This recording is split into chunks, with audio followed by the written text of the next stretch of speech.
All right, welcome back to NBC News. Now we've got some breaking news. The House just voted on a motion to table articles of impeachment.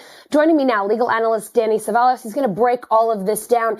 Danny, for a lot of people, this may seem overwhelming. These articles of impeachment just introduced last night. We've already had a vote today. Could you kind of run us through what's gone on here? These are not the articles of impeachment that people expected to be brought against Donald Trump. And as expected, and we're seeing live happening right in front of us, they are going to go nowhere. And when you read the articles of impeachment that Representative Green is bringing, you can see why. He's essentially claiming a high misdemeanor under the constitutional standard, generally laying out he's just a generally bad person. But what we know from the history of impeachment is that maladministration, even being a bad person, has historically not been enough to rise to the level of high crimes and misdemeanors, keeping in mind that What's happening, people? Welcome to Dr. John Podcast again. Viral videos are painting a dramatic picture of a midnight impeachment showdown in Congress. But that's a fictionalized dramatization, not a real event. No late-night session or emergency vote actually occurred. The difference between the hype and reality reveals how political entertainment often blurs the line with actual governance. That doesn't mean nothing happened. Something absolutely did happen. Something real and documented that most people completely missed because they got distracted by the flashier fictional version. What actually occurred was a procedurally significant vote where the House voted on whether to even consider an impeachment resolution. And the numbers that came out of that vote tell a much more interesting story than any invented midnight drama could possibly convey. At one point, the House voted 237 to 140 to table an impeachment resolution. treason and bribery are the two crimes that are specifically described. So the conventional wisdom is that the crime must be something in that area of treason and bribery. And just being a nasty person isn't going to be enough. I think a lot of people heard of the last few days that Al Green, introduced this, but he didn't have the support of Speaker of the House Nancy Pelosi and other key Democrats. Largely, it seems because they didn't feel the case was quite there. Is that really what it's looking like today? That there is not enough?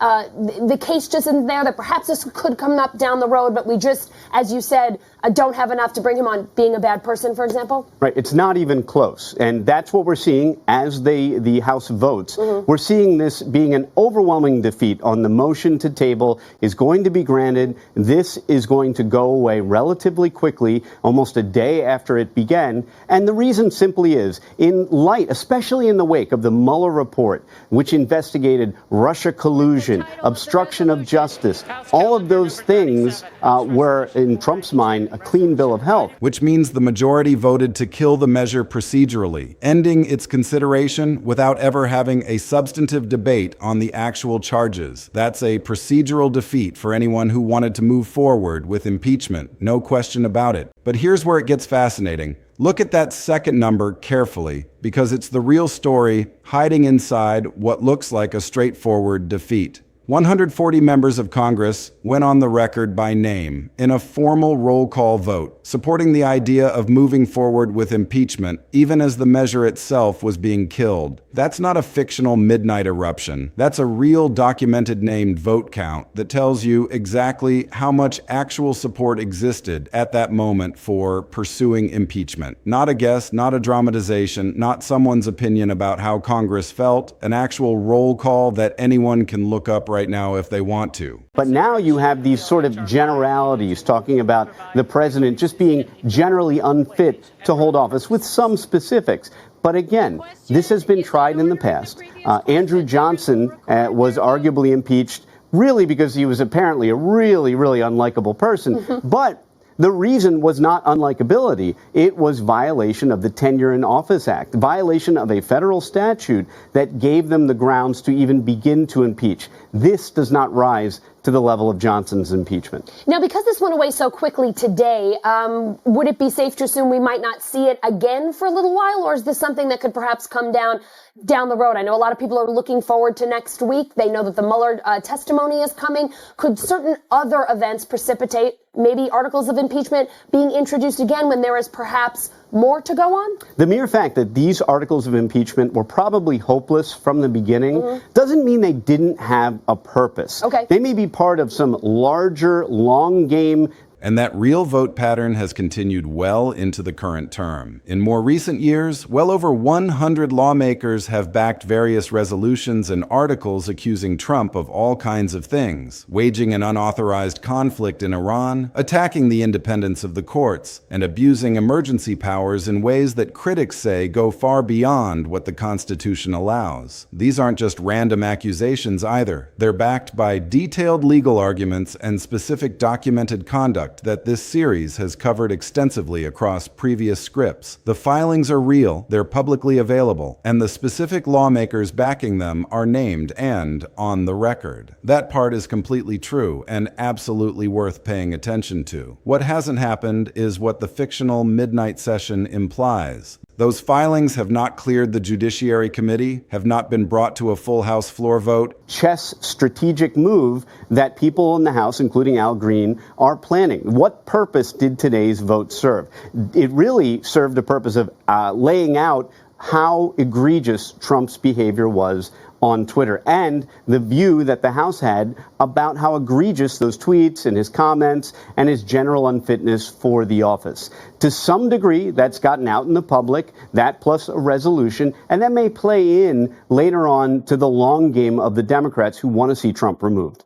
You mentioned the long game of the Democrats. Now that this has happened on the Republican side of things, how do you view what went on today? And does this in any way alter sort of their long game, how they'll be dealing with all of this? You can look at the vote. Everything you need to know is in the vote there. At my last check, it was 100% of the Republicans who voted to table or dismiss this motion, dismiss these articles of impeachment. And you had about, again, when I last looked, about half and half Democrats moving to basically throw this out or moving to keep it moving it forward. In other words, you had half yay, about half nay. And have not produced anything resembling the dramatic, decisive nighttime reckoning these videos depict. There's a massive gap between individual lawmakers filing resolutions and those resolutions actually becoming formal impeachment proceedings. And understanding that gap is the key to understanding this entire situation. So let's talk about the accurate version of this story, because it's genuinely worth understanding in detail. And the procedural mechanics themselves are actually the real drama once you understand how they work. Individual members absolutely can and do rush new impeachment resolutions into the legislative hopper within. So that tells you how split even the Democrats are. Even the Democrats don't uniformly see this as the articles of impeachment, this as the event that will bring down Donald Trump. And in a way, when you look at the generalities in the articles of impeachment proposed, no one could have reasonably believed that this was going to get much further than it did today, or didn't today. Hours of a major controversy happening, a court ruling, a strike in Iran, an inflammatory statement, any of these things can trigger a flurry of new filings almost immediately. That part is completely true and happens constantly. In fact, it's a normal part of how Congress functions, members responding quickly to controversial developments with formal legislative proposals. But what those filed resolutions then face is a long, slow, deliberately difficult institutional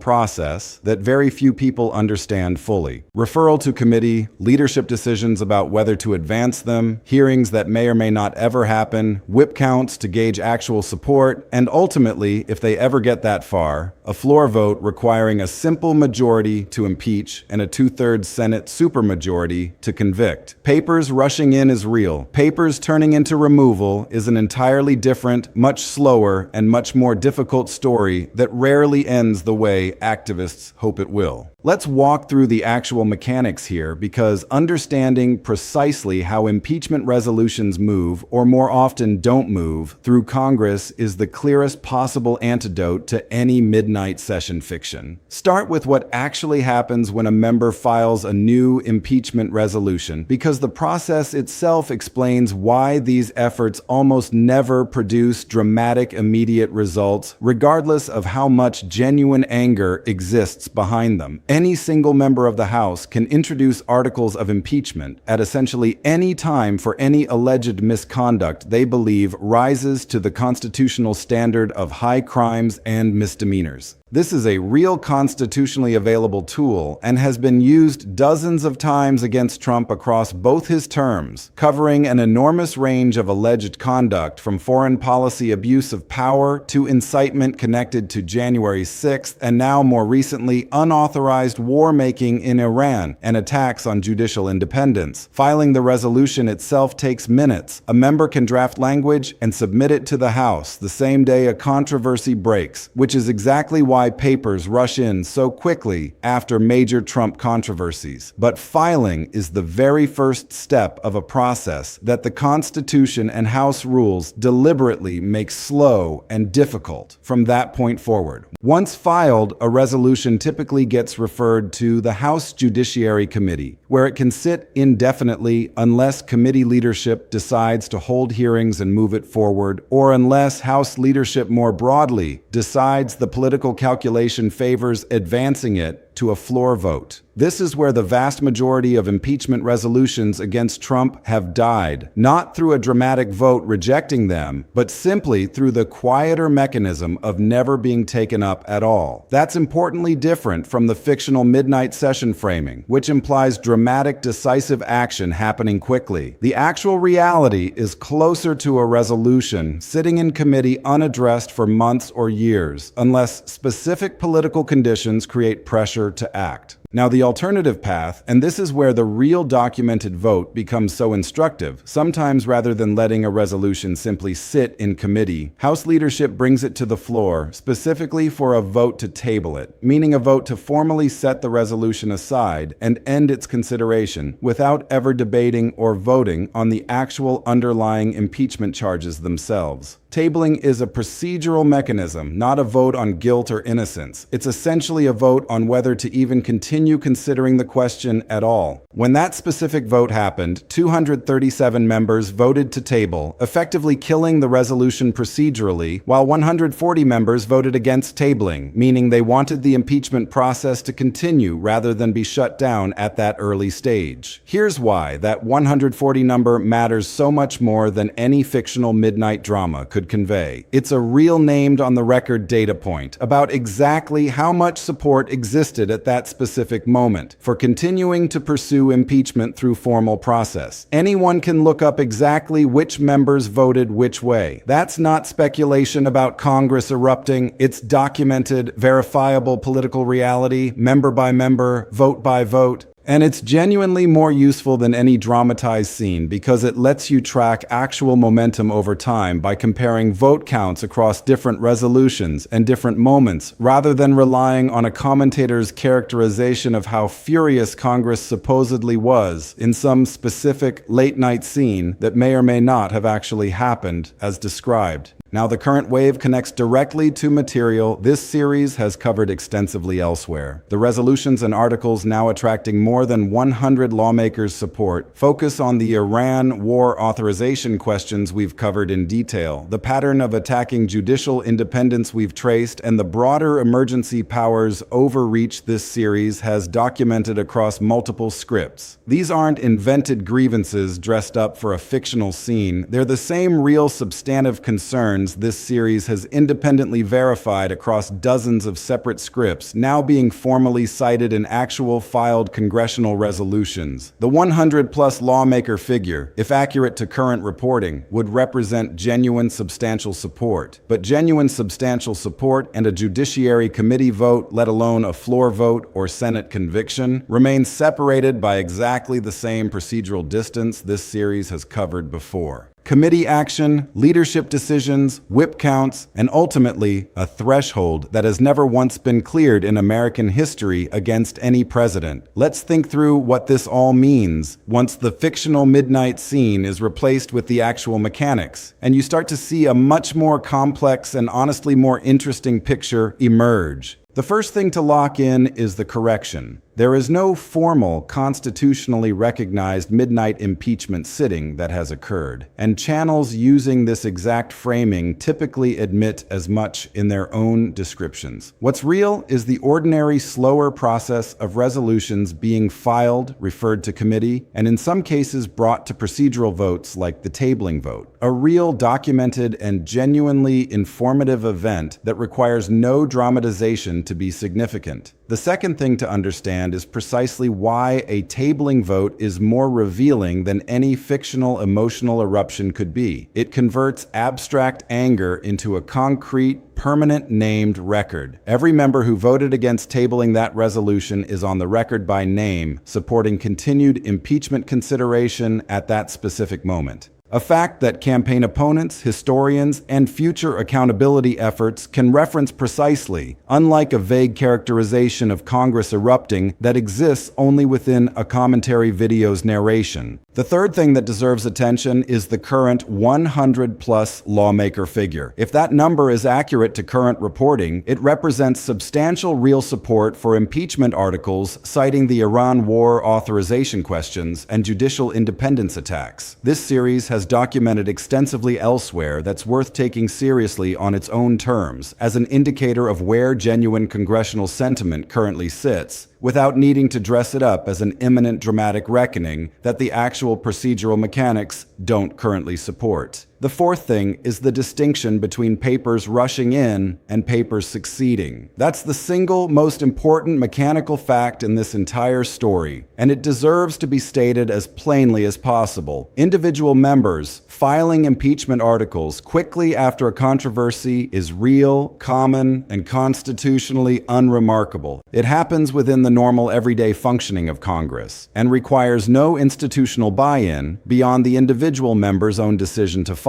What requires enormous institutional buy-in, committee leadership deciding to hold hearings, House leadership deciding to schedule a floor vote, a majority actually voting to impeach, and then a two-thirds Senate supermajority actually voting to convict, is an entirely different, vastly more difficult political achievement. It's worth connecting the historical to completed impeachments to how this actually unfolded, because it provides the clearest possible template for understanding what eruption actually looks like when impeachment does advance for real. In previous years, the House did vote to formally impeach Trump on two separate occasions, genuine documented historic votes with debate running late into the evening, and members delivering searing floor speeches about abuse of power and incitement of insurrection. Those were real, dramatic, consequential legislative moments. Neither of them was a secretive midnight sitting. Both were scheduled, publicly announced, extensively covered floor votes that anyone could watch live with every member's vote recorded and verified in real time. That's what an actual impeachment vote looks like. Public, scheduled, transparent, and thoroughly documented. The opposite of a shadowy midnight session that only a commentary video seems to have witnessed. Recognizing the specific reason midnight session framing is chosen deliberately for this particular genre of content is important because it borrows a specific kind of dramatic tension that ordinary daytime legislative process doesn't convey as effectively. Late night, urgent, secretive sounding scenes suggest crisis, gravity, and momentum building toward an inevitable climax. Exactly the narrative arc a satisfying video wants. Regardless of whether Congress's actual procedural calendar has anything scheduled for that hour, real impeachment votes, by contrast, happen during scheduled legislative sessions announced in advance, covered by C-SPAN and every major outlet. Precisely because transparency and advance notice are fundamental features of how the House is required to conduct this kind of formal business, which is exactly why a secretive midnight surprise sitting would itself be procedurally unusual to the point of raising questions about its legitimacy if it ever actually happened that way. So let's restate the honest boundaries because they're the entire point of this exercise. No midnight impeachment session has occurred. The tabling vote is real, documented, and available for anyone to verify by name and by date. The current wave of more than 100 lawmakers backing resolutions tied to Iran war authorization and judicial independence concerns is genuinely significant if accurately reported and connects directly to substantive material. This series has independently verified elsewhere. What hasn't happened and isn't imminent based on any documented procedural movement is a Judiciary Committee vote, a full House floor vote, or anything resembling the dramatic climax these fictional videos promised. There's a broader pattern worth naming about why the specific tabling vote deserves more attention than commentators typically give it, because tabling votes function as an underappreciated but genuinely useful barometer for tracking political momentum over time in a way that dramatic characterization simply cannot. Because a tabling vote requires every member to go on record with a simple binary choice: continue considering this impeachment resolution or shut it down immediately. It strips away all the rhetorical hedging that normally surrounds politically sensitive votes. A member can give a carefully worded floor speech expressing deep concern about a president's conduct while still voting to table the actual resolution addressing that concern. And the gap between the rhetoric and the vote is itself informative. Tracking how that specific number, the count of members voting against tabling, changes across multiple resolutions over time gives you an actual quantifiable measure of shifting political will, entirely independent of how dramatically any given moment gets narrated in commentary content. If that number climbs from one resolution to the next, that's real measurable momentum. If it stays flat or declines, that tells you something different, regardless of how urgent any particular controversy felt in the moment it occurred. This is exactly the kind of granular, verifiable political data this series has consistently found more valuable than any single dramatic scene, because it can be checked, tracked, and compared across time by anyone willing to look up the actual congressional record. It's also worth understanding why House leadership's decision about whether to advance a resolution matters more than the raw number of individual members who might personally support impeachment in principle, because this is precisely the gap the midnight session fiction glosses over entirely. In the modern House, floor votes on politically consequential matters are almost never simply a reflection of raw member sentiment. They're carefully managed by leadership based on calculations about timing, messaging, vulnerable members' districts, and broader strategic considerations extending well beyond any single issue. 100 or more members might genuinely support impeachment in principle, exactly as current reporting suggests, while leadership simultaneously calculates that bringing articles to a formal floor vote before securing enough support to actually pass, or before political conditions are more favorable, would waste the effort and hand the opposition a symbolic defeat to point to. That calculation, not any lack of genuine anger or genuine support among individual members, is very often the actual reason resolutions with substantial backing still don't quickly advance to a floor vote. Understanding that leadership strategy dimension is essential to accurately interpreting why over 100 lawmakers support this, and this is about to pass, are two entirely different and often unconnected claims. It's worth applying one more time the same verification framework this series has built across dozens of prior debunks to this specific genre, because midnight session and papers rushing content will keep recurring under new titles as new controversies generate fresh material. Ask whether the claimed dramatic event, the secretive late-night sitting, the sudden decisive vote would, if real, have been covered live by C-SPAN in every major outlet, given how thoroughly documented actual congressional floor proceedings always are. Ask whether the specific vote counts or member names cited in the video can be independently verified against the actual congressional record, which is entirely public and searchable by anyone. And ask whether the video's own description quietly concedes dramatization, while the title and thumbnail work to suggest otherwise. Apply those tests to this genre specifically, and you'll find, as with every other fictional political drama genre, this series has examined that the real underlying story, filed resolutions, tabling votes, committee referrals, and slow-moving leadership calculations, is both more verifiable and, once you understand how to read it, considerably more informative than any invented midnight scene could ever be.